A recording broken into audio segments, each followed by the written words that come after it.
Hey, what's up, everybody? Thanks for clicking on the video. This is David Pendleton, and now we're going to cover the rookie edition back nine for the St. Patrick's Day tournament. And do I need everybody who's watching to send me some of that St. Patrick's good luck, because old Dave struggled to hit some perfect balls on the back nine. It's okay. I mean, I got good replays to show you, but I got both my rookie accounts sitting at probably the worst I've ever shot at a minus 25. So the likelihood of that making it through is going to be very slim, unless I get lucky. So, let's hope that I get something through so that I can make a final round walkthrough. But, if not, I guess I'll be taking the weekend off. But let's hope that's not the case. Hey, anyways, if you're not a subscriber, please become one. Please, hit the thumbs up button to like the video. That'll help me out. And let's go here. Hole number one, I decided to take a different approach. A little bit of tailwind with a little bit of wind, crosswind mixing from left to right. So I figured, why not? Let's try to go over here and see if we can't try to take a thorn shot to pin. Thorn being my favorite club, as you know, if you watched my video with Ben Kennedy that we did. 10% elevation. I used a lot of overpower. Hit a perfect ball. You can use a katana and no problem. You could use a kingmaker if you wanted to. It doesn't really matter what ball you use. You're going to be able to make it onto the fairway unless you hit a bad, great shot. You have so much fairway to work with. But here we're playing 10% at mid, and it would have been nice if I would have hit perfect. But let's take a look at the spin, because the spin is good. About 2.8 back. Again, 10% pull here. Great shot to the left, so we're going to miss to the left, but the speed is perfect. Right there, it slows down and it rolls. Perfect ball. Who knows? Would have been close. Maybe it would have dropped. But that's how I would play this hole if I were you on the back nine. 20% at mid with our backbone. 1 bar left side spin.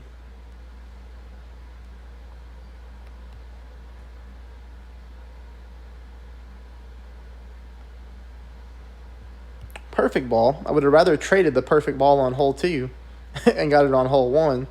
But you can see here, this is pretty darn close, to be honest. I think the speed is fine. I think, if that ball would have been at pin, it would have probably dropped. But so let's take a look at the setup point, since we're really good here.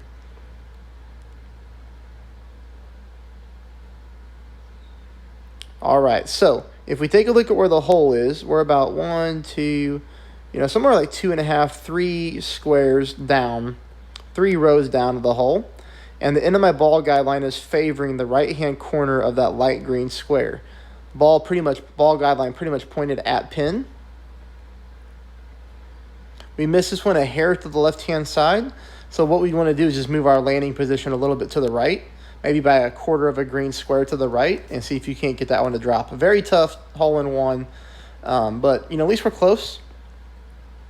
Hole number 3, there's no secret sauce here. Quarterback mixed with a kingmaker, 10% at max.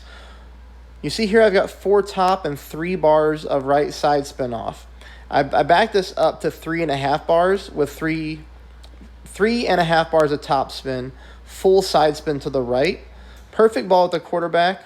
We left us some fairway to work with, so we could probably done the 4, but not a big deal. When we hit this zone, we're able to take a normal big dog shot without having to go into overpower. So here again, full right, 1.5 bars of top spin, leaving myself room on the right-hand side of the fairway in case I hit a great right. So I left myself almost 2 rings of adjustment there, just in case I were to biff it. But we do hit a perfect ball. And this ball comes in nice and smooth and rolls onto the green. All right, that's going to take us into hole number 4. Hole number 4, we're going to play this one 25% at mid. 1 bar of side spin to the left, combined with half a bar of top spin. You'll see where I'm aiming here. You'll notice the end of my ball guideline. You can kind of take a look. It's almost to the right-hand corner of that dark green square, just a little bit left of the right-hand corner. Perfect ball. The shot that you saw was played at 20%. That's why I told you to bump it up to 5%. And looks like we're going to have to use a little bit more topspin here. So we're going to have to reduce that a little bit, or play a little bit more topspin, I mean. Okay, this is going to take us on the hole number 5. This is where my back 9 starts to get really frustrating outside of hole number 1, where I hit a great shot on both accounts. All right, so here we're going to use a katana, and I thought about going up and over, but, you know, I decided not to do that. I wanted to at least show one replay of something that everybody could do. So here, 4.5 top, 3 right. Got my yellow ring up on the fairway line there, as you see the rough line. Normal shot, no curl. Puts us nicely onto the fairway. It's going to bring us in for shot number 2. I don't like shot number 2, even though I do make it. 10% at mid. I don't ever like playing these bounce over shots with the thorn. And I thought about going with like a full top spin rough bump, but I didn't think I was going to have the juice to get there because of the headwind. So here, you know, I can probably count on one hand how many times I've hit a top spin shot with a thorn to get the ball to drop. But this is hard to gauge because of the ball guideline. So we're short of the pin with 1 bar of top spin, and we have headwind. But I went ahead and just pulled it 10% at mid. This was my first attempt at the hole. Very lucky to hit a perfect ball and actually get this thing to hit the pin and go into the hole for an eagle. So on this account, since I didn't like that, I decided I was going to try to go with the Kingmaker and see if I could just let one rip here and see what happens. So you're going to see here that I go full top with 3 right. I don't have a lot of room here to make it over the rough and the sand. I wasn't really concerned if I would have got stuck in the sand or rough because, you know, I would still easily be able to save a birdie. But here I'm going with almost full power, but this is absolute max curl to the right with an extra mile. This is a little disappointing that I hit a perfect ball and I get stuck in the rough right up here. So, you know, that's because of the top spin. I have 6 bars of top spin. Now, that helped me power the ball up as far as it did. But we would need to move our target to the right-hand side. You know, this would have been a situation where I wish I would have hit a great right, because a great right would have been, you know, ideal based off what happened here. But that shot is there if you feel like gambling. I mean, that would leave you with a very short wedge shot to pin for an eagle. Now, obviously, if you're willing to use a berserker or any type of power 4 ball, you know, you would be in a much better situation, right? So, okay. Now we're going to go into hole number 6. Hole number 6, kind of the same thing as the front 9. We're going to get headwind. So we're just going to pull this 10% at max. We're going to go max top spin here with some left side spin. Perfect ball. All we're trying to make sure we do is make it through the skinny part of the fairway. And then it's going to leave us here for shot number 2. Shot number 2, I'm just playing 1 for 1, so 3.3 mile per hour wind, 3.3 rings. You can see here it's almost 5 bars of back, 3 bars of left side spin. I'm significantly on the right-hand side of the hole. I didn't want to play this shot any closer to the rough line because, as you can see, I've already got my yellow ring on the rough. So what we're going to do to compensate is we're going to use curl. Here I went with almost half a ball of curl to the left. Unfortunately, hit a great ball to the right. But you can see my thought process there on what I was trying to do.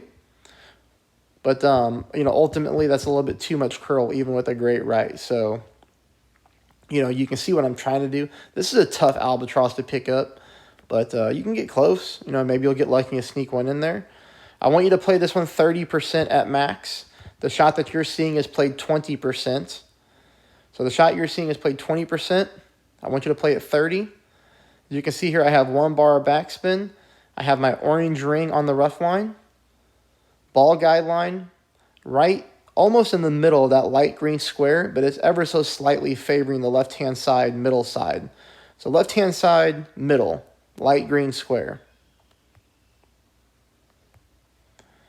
You know, if I could have just got some of these balls to drop, I mean, I'd be in a lot better position. And I normally do get them to drop.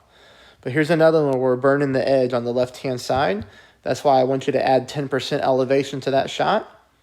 And you should be a lot better off than me. All right, this is another one that really stinks for me here. Katana, 10% at max.